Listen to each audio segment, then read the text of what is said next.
29th November 1935. Talk 106. Disciple: how shall I realize God? Maharshi said, God is an unknown entity. Moreover, he is external, whereas the self is always with you, and it is you. Why do you leave out what is intimate and go in for what is external? Disciple: what is this self again? Maharshi: the self is known to everyone but not clearly. You always exist. The being is the self. I am is the name of God.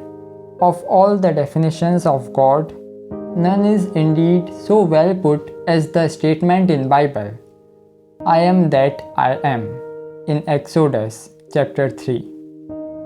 There are other statements such as Brahma Veham, Aham Brahmasmi and Soham, but none is so direct as the name Jivoh, that means I am.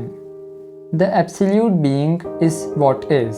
It is the self. It is God. Knowing the self, God is known. In fact, God is none other than the self. Disciple: why are there good and evil? Maharshi: they are relative terms. There must be a subject to know the good and evil. That subject is the ego.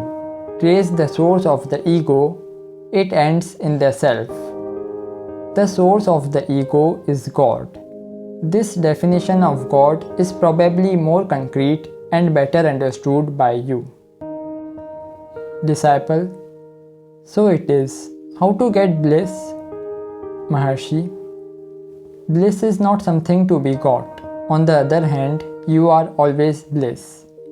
This desire is born of the sense of incompleteness. To whom is the sense of incompleteness? Enquire. In deep sleep you were blissful. Now you are not so. What has interposed between that bliss and this non-bliss? It is the ego. Seek its source and find you are bliss. There is nothing new to get. On the other hand, you have to get rid of your ignorance, which makes you think that you are other than bliss. For whom is this ignorance? It is to the ego. Trace the source of the ego. Then the ego is lost and bliss remains over. It is eternal.